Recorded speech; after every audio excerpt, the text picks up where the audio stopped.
Uma cidade inteira jazia em ruínas e o povo levado à força para outro país, longe de casa, sem templo, sem rei, sem nada que restasse do jeito que a vida costumava ser. E foi nesse cenário que alguém falando em nome dessa cidade inteira disse a frase que resume o pior medo espiritual que já existe. Já me desamparou o Senhor se esqueceu de mim. Talvez, irmão, você nunca tenha perdido uma cidade inteira, mas já sentiu essa mesma frase por dentro. Talvez foi depois de anos numa fila de adoção que não anda. Talvez foi diante de um prognóstico, um diagnóstico que não muda, mesmo com todo o tratamento. Talvez foi vendo um sonho antigo, sabe, juntar poeira sem nenhum sinal de que um dia algo vai se mover, ou talvez seja só a sensação de que a sua vida ficou para trás, enquanto Deus parece ocupado demais com outras pessoas. Esse vídeo, irmão, não é sobre garantir que a resposta que você está esperando vai chegar logo, mas é sobre um capítulo específico da Bíblia, Isaías 49, onde Deus ele responde palavra por palavra a essa exata acusação e mostra porque demora muitas vezes, e essa demora nunca foi sinônimo de esquecimento, mesmo quando parece exatamente isso. Volte comigo para você entender aqui o cenário completo, porque ele explica o peso da acusação. Isaías profetizava num período em que o povo de Judá enfrentava ou já vivia o exílio babilônico. Jerusalém estava destruída, o templo derrubado, gente inteira arrancada da própria terra e levada para viver como se fosse estrangeiro em um império que não era o dela. Esse capítulo faz parte, irmão, de uma sequência de textos sobre um servo escolhido por Deus, chamado desde antes de nascer. O Senhor me chamou desde o ventre, diz o texto, desde as entranhas de minha mãe, fez menção do meu nome. Mas mesmo assim, esse servo, chamado com tanta intenção, ele confessa um desânimo real. De balde tenho trabalhado, inútil, eu gastei as minhas forças. Repare que essa não é uma fala de alguém distante da fé, irmão. É, na verdade, a fala de alguém profundamente comprometido, que ainda assim sente que todo o seu esforço não o levou a lugar nenhum.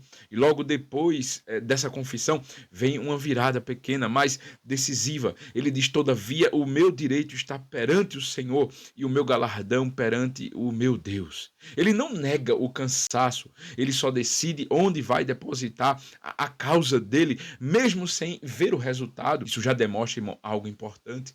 Você pode sentir com toda sinceridade que o esforço foi em vão, e ainda assim, esse sentimento não precisa ser a palavra final sobre o que realmente está acontecendo. O texto não resolve, irmão, o cansaço do servo com explicação, ele resolve com um lugar para depositar a confiança, mesmo em meio à dúvida. Mas adiante, nesse mesmo capítulo, a cidade de Jerusalém é personificada como Sião, e vai verbalizar exatamente o medo que abriu esse vídeo. Já me desamparou o Senhor se esqueceu de mim. E a resposta de Deus vem numa das imagens assim mais fortes de toda a Bíblia.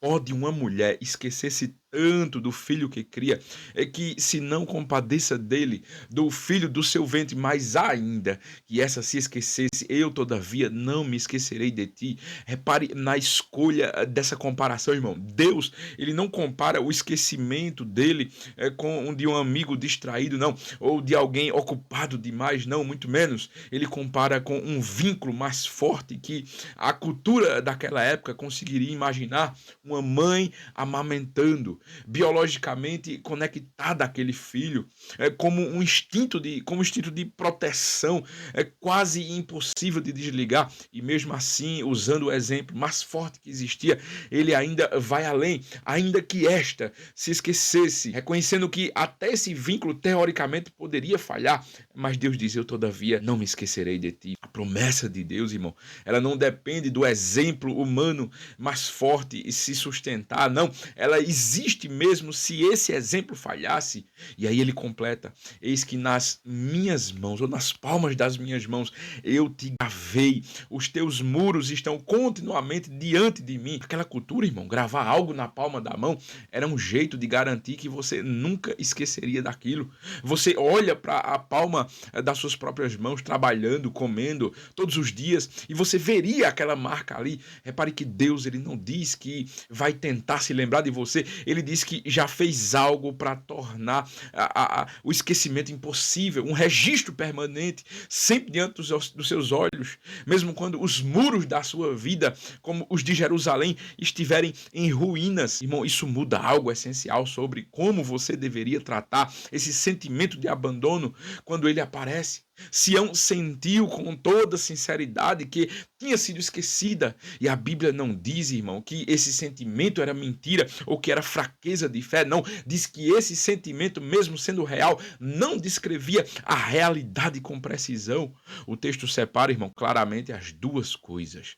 O que você sente e o que de fato está acontecendo. E a resposta de Deus não foi negar a dor de Sião, foi corrigir a conclusão que ela tinha passado, ela tinha tirado dessa dor, sabe?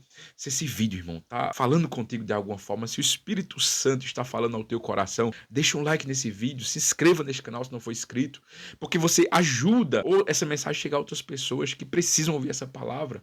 Então, pense no sentimento de esquecimento que você tem carregado, irmão. Talvez há meses, talvez há anos, você pode ter transformado esse sentimento em fato, concluindo que se você sente distância é porque realmente você foi deixado para trás. Mas a palavra de Deus, irmãos, em Isaías 49, nos mostra outra possibilidade, que é possível se sentir abandonado de verdade, com toda a intensidade que talvez você sinta agora, e ainda assim está gravado nas mãos de Deus o tempo todo. Agora, saber que Deus, ele não se esqueceu de você, precisa produzir uma atitude. No vídeo que está aparecendo aqui, eu mostro a você 4 atitudes bíblicas para os momentos em que Deus parece distante. Clica aqui agora, continue comigo, Deus abençoe.